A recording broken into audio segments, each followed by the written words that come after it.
ਕਿਸਾਨ ਜੋ ਪਿਛਲੇ ਕਈ ਦਿਨਾਂ ਤੋਂ ਕੇਂਦਰ ਸਰਕਾਰ ਦੇ ਖਿਲਾਫ ਪ੍ਰਦਰਸ਼ਨ ਕਰਦੇ ਆ ਰਹੇ ਹਨ, ਇਸ ਨੂੰ ਲੈ ਕੇ ਕਈ ਵਾਰੀ ਕਿਸਾਨਾਂ ਦੀਆਂ ਮੀਟਿੰਗਾਂ ਵੀ ਸਰਕਾਰ ਨਾਲ ਹੋਈਆਂ ਹਨ, ਲੇਕਿਨ ਕੋਈ ਵੀ ਹੱਲ ਨਹੀਂ ਨਿਕਲ ਰਿਹਾ। ਸਾਰੇ ਭਾਜਪਾ ਨੇਤਾ ਕਿਸਾਨਾਂ ਨੂੰ ਸਮਝਾਉਣ ਦੀ ਕੋਸ਼ਿਸ਼ ਕਰ ਰਹੇ ਹਨ, ਲੇਕਿਨ ਹੱਲ ਕੋਈ ਵੀ ਨਿਕਲਦਾ ਨਹੀਂ ਨਜ਼ਰ ਆ ਰਿਹਾ। ਹੁਣ ਅਨੁਰਾਗ ਠਾਕੁਰ ਪਠਾਨਕੋਟ ਪੁੱਜੇ। ਉਹਨਾਂ ਨੇ ਮੀਡੀਆ ਨਾਲ ਗੱਲਬਾਤ ਕਰਦੇ ਹੋਏ ਮੋਦੀ ਸਰਕਾਰ ਦੁਆਰਾ ਕਿਸਾਨਾਂ ਦੇ ਲਈ ਕੀਤੇ ਗਏ ਕੰਮਾਂ ਨੂੰ ਗਿਣਾਇਆ ਹੈ। ਉਹਨਾਂ ਦਾ ਕਹਿਣਾ ਹੈ ਕਿ ਜਦ ਤੋਂ ਮੋਦੀ ਸਰਕਾਰ ਸੱਤਾ ਵਿੱਚ ਆਈ ਹੈ, ਉਹਨਾਂ ਨੇ ਕਿਸਾਨਾਂ ਦੀ MSP ਲਗਭਗ ਦੁੱਗਣੀ ਕੀਤੀ ਹੈ। ਭਾਜਪਾ ਦੁਆਰਾ ਪੰਜਾਬ ਵਿੱਚ 20 ਦਫ਼ਤਰ ਖੋਲ੍ਹੇ ਜਾਣੇ ਹਨ। ਉਹਨਾਂ ਦਾ ਕਹਿਣਾ ਹੈ ਕਿ ਪੰਜਾਬ ਦੀ ਜਨਤਾ ਨੇ ਹਮੇਸ਼ਾ ਭਾਰਤੀ ਜਨਤਾ ਪਾਰਟੀ ਦਾ ਸਾਥ ਦਿੱਤਾ ਹੈ। ਪੰਜਾਬ ਦੇ ਅੰਨਦਾਤਾ ਨੂੰ ਜਿੱਥੇ ਸਰਕਾਰਾਂ ਨੇ ਕਰਜ਼ੇ ਵਿੱਚ ਡੁਬੋਇਆ ਹੈ, ਉੱਥੇ ਸਰਕਾਰਾਂ ਅਸਫਲ ਰਹੀਆਂ ਹਨ। ਅਸੀਂ ਚਾਹੁੰਦੇ ਹਾਂ ਕਿ ਪੰਜਾਬ ਦੀ ਜਨਤਾ ਦੀ ਭਲਾਈ ਹੋਵੇ। ਕੈਪਟਨ ਅਮਰਿੰਦਰ ਸਿੰਘ ਦੇ ਨਿਸ਼ਾਨਾ ਸਾਧਦੇ ਅਨੁਰਾਗ ਠਾਕੁਰ ਦਾ ਕਹਿਣਾ ਹੈ ਕਿ ਕਿਸਾਨ ਭਰਾ ਕੈਪਟਨ सरकार ਤੋਂ ਪੁੱਛਣ, ਉਹਨਾਂ ਦਾ ਕਰਜ਼ਾ ਮਾਫ ਕਿਉਂ नहीं ਕੀਤਾ।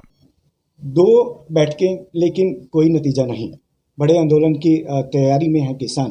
सेंट्रल गवर्नमेंट जब तक 3 कानून रद्द नहीं करती, किसान बोलते हैं कि वो अपना संघर्ष जो है वो तेज करेंगे। क्या कहना आपका? मैं देश के अन्नदाता और हमारे किसान भाई और बहनों से कहना चाहता हूँ, मोदी जी थे जो पहले प्रधानमंत्री, जिन्होंने कृषि मंत्रालय के साथ किसान कल्याण मंत्रालय भी नाम जोड़ा, किसानों की भलाई के लिए सोचा। किसानों के लिए जो स्वामीनाथन कमेटी रिपोर्ट ने कहा था कि लागत प्लस 50% मुनाफा, ये मोदी सरकार ने लागू किया। फिर PM किसान योजना लाकर 6,000 रुपया 10 करोड़ किसानों के खाते में हर साल हम डालते हैं। आपदा के समय भी 2 किश्तें 2-2 हज़ार की लगभग 38,000 करोड़ रुपया किसानों के खाते में मोदी सरकार ने डाला। MSP खरीद के लिए 75,000 करोड़ रुपया आपदा के समय भी हमने किसानों की अनाज खरीदने के लिए दिए। 96,000 करोड़ रुपया बैंकों से दिलाया और अब 2.5 करोड़ किसानों को किसान क्रेडिट कार्ड के माध्यम से 2 लाख करोड़ रुपया देने का जो हमने वायदा किया था नए किसानों को, उसमें से भी हमने लगभग 2.25 करोड़ किसानों को दे दिया है। जहाँ तक आवश्यक वस्तु अधिनियम की बात है और मंडी एक्ट की बात है, हमने स्पष्ट तौर पर कहा है मंडियां राज्य का विषय है और राज्य मंडी चलाना चाहती तो चलाए, हम उसके खिलाफ नहीं हैं। हम मंडी व्यवस्था के अलावा भी और व्यवस्था किसानों को दे रहे हैं ताकि किसान देश के किसी भी कोने में किसी भी व्यक्ति को किसी भी दाम पर अपना माल बेच सके, अपनी फसल बेच सके।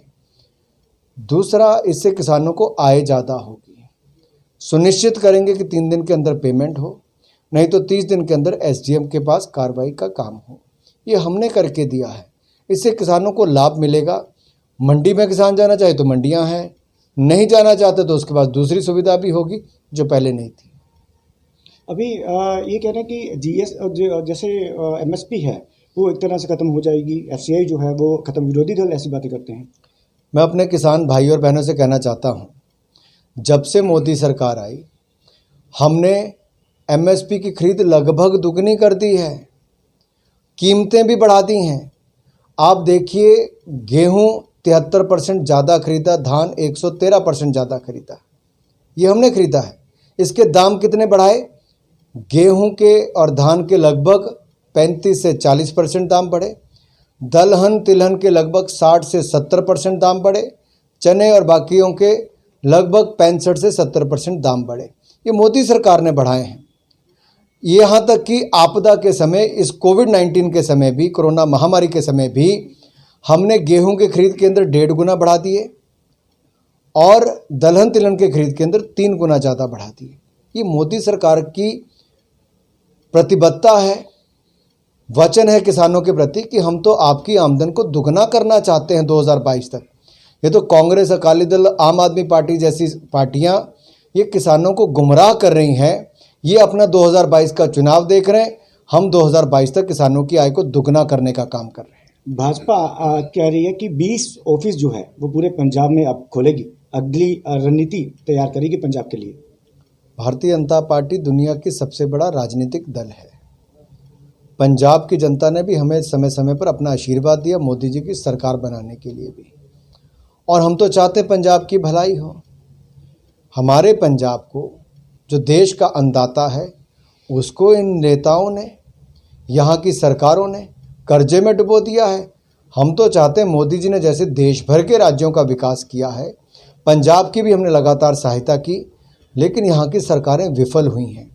अब भारतीय जनता पार्टी जब आएगी तो पंजाब को और आगे ले जाने का काम करेगी। कैप्टन अमरिंदर सिंह द्वारा 3 बिल जो हैं सेंटर के तीनों कानूनों के विरोध में पेश किए जाते हैं, उनको सदन में पास करवाया जाता है, उसके बाद राज्यपाल को दिए जाते हैं।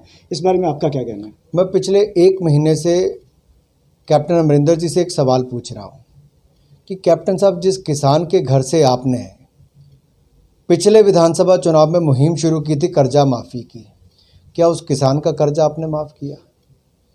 पंजाब के सभी किसानों का क्या कर्जा कैप्टन सरकार माफ़ कर पाई? सभी किसान भाई पूछे कैप्टन सरकार से कि उनका कर्जा माफ़ क्यों नहीं हो पाया? जो वायदा कांग्रेस ने किया था क्यों नहीं किया पूरा? कांग्रेस केवल मंडियों से कमाई करने की बात करती है, अपनी राजनीति करने की बात करती है, अपने नेताओं को पद देने की बात करती है। वो कहती है कि हमारी सड़कें बंद होंगी। क्या बाकी राज्यों में सड़कें नहीं बनती?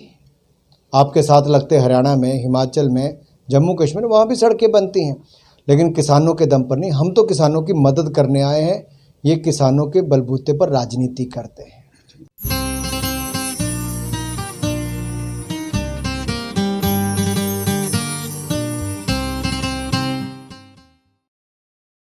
ਅੰਮ੍ਰਿਤਸਰ ਦੇ